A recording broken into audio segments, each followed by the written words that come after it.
হয় আজি প্ৰায় এক মাহতকৈ বেছি হ'ল কাজিৰঙাৰ পৰা হাতী আহি সন্ধিয়া 7টা হ'লে আচলতে জন অৰণ্যলৈ উপস্থিত হৈ যায় আৰু আজি প্ৰায় এক মাহ ধৰি ৰাইজৰ টোপনি নাই আৰু যিখিনি খেতি বাতি আছিলে গোটেইখিনি খাই বৈ গছকি তহিলং কৰি পেলাইছে এটা হাহাকাৰ অৱস্থা হৈছে আৰু যোৱাকালি দুৰ্ভাগ্য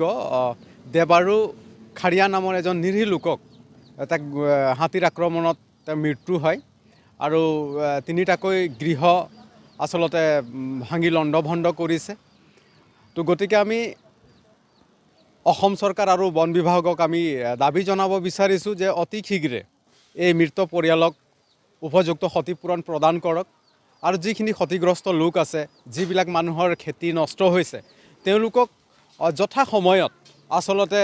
সেইবিলাক সাৰ্ভে কৰি তেওঁলোক কাৰণ সাধাৰণ মানুহ আজিকালি আপোনালোকে জানে দৰিদ্ৰ দুখীয়া মানুহবিলাকেই খেতি কৰে আৰু সেই খেতি কৰাৰ পাছত হাতীয়ে জাকে জাকে হাতী আহি সেই খেতিবিলাক নষ্ট কৰিছে খাই বৈ তহিলং কৰিছে আৰু তাৰ বিনিময়ত কিন্তু চৰকাৰ ফালৰ পৰাই হওক বা বন বিভাগৰ পৰাই হওক কোনো ধৰণৰ তেওঁলোকে মানে ক্ষতিপূৰণ নাপায় তো গতিকে আমি আদিবাসী ছাত্ৰ সন্থাই অসম চৰকাৰ আৰু বন বিভাগক আমি দাবী জনাইছোঁ যে অতি সোনকালে যিসকল ক্ষতিগ্ৰস্ত হৈছে আৰু মৃতকৰ পৰিয়ালক উপযুক্ত ক্ষতিপূৰণ প্ৰদান কৰিব লাগে বুলি আমি দাবী জনাইছোঁ আৰু যি মানে আজি যে এক মাহ ধৰি যিটো হাতীৰ সন্ত্ৰাস আছে সেই সন্ত্ৰাসটোক তেওঁলোকে আচলতে বন বিভাগে যাতে এই হাতীবিলাকক যাতে মানে তেওঁলোকে মানে গাঁৱলৈ যাতে তেওঁলোকে হাতীবিলাক আহিব নোৱাৰে তাৰ এটা ব্যৱস্থা কৰক নহ'লে এই ধৰণৰ প্ৰত্যেক বছৰে আমি জানো যে প্ৰত্যেক বছৰে হাতীৰ সংঘাত মানুহ আৰু হাতীৰ সংঘাতত সাধাৰণ মানুহৰ মৃত্যু হৈছে আৰু মৃত্যু হোৱাৰ পাছত চৰকাৰৰ ফালৰ পৰা কোনো ধৰণৰ তেওঁলোকে ক্ষতিপূৰণ নাপায় গতিকে সেইবিলাক আচলতে চৰকাৰে বিহিত ব্যৱস্থা গ্ৰহণ কৰিব লাগে যাতে হাতী আৰু মানুহৰ যিটো সংঘাত দিনক দিনে যিটো বিহালী সমষ্টিত বৃদ্ধি পাইছে এইটো যাতে ৰোধ কৰিব পাৰে তাৰ কাৰণে চৰকাৰে পদক্ষেপ গ্ৰহণ কৰক তাকে আমি আদিবাসী ছাত্ৰ সন্থাই দাবী জনাইছোঁ আচলতে বন বিভাগৰ ব্যৰ্থতা বুলিও ক'ব পাৰি কাৰণ এই ঘটনাটো নতুন ঘটনা নহয় কাৰণ আপোনালোকে জানে বা আপোনালোকৰ সংবাদ মাধ্যমেও আজি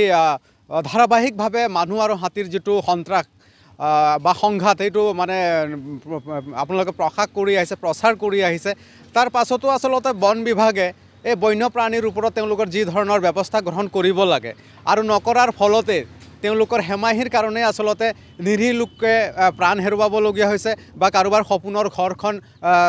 খন্তেকতে ভাঙি চুৰমাৰ হ'বলগীয়া হৈছে গতিকে আমি অসম চৰকাৰ আৰু বন বিভাগৰ বিষয়াসকলক আমি দাবী জনাইছোঁ যে তেওঁলোকে ইয়াৰ ওপৰত মানে উচিত পদক্ষেপ গ্ৰহণ কৰক যাতে বন্যপ্ৰাণীৰ হাতত যাতে নিৰীহ লোকৰ প্ৰাণ নিহত নহয় বা ঘৰ বাৰী নষ্ট নহয় খেতি বাৰী যাতে সুৰক্ষিত থাকে তাৰ কাৰণে তেওঁলোকে ব্যৱস্থা গ্ৰহণ কৰিব লাগে বুলি আমি আদিবাসী ছাত্ৰ সন্থাই দাবী জনাইছোঁ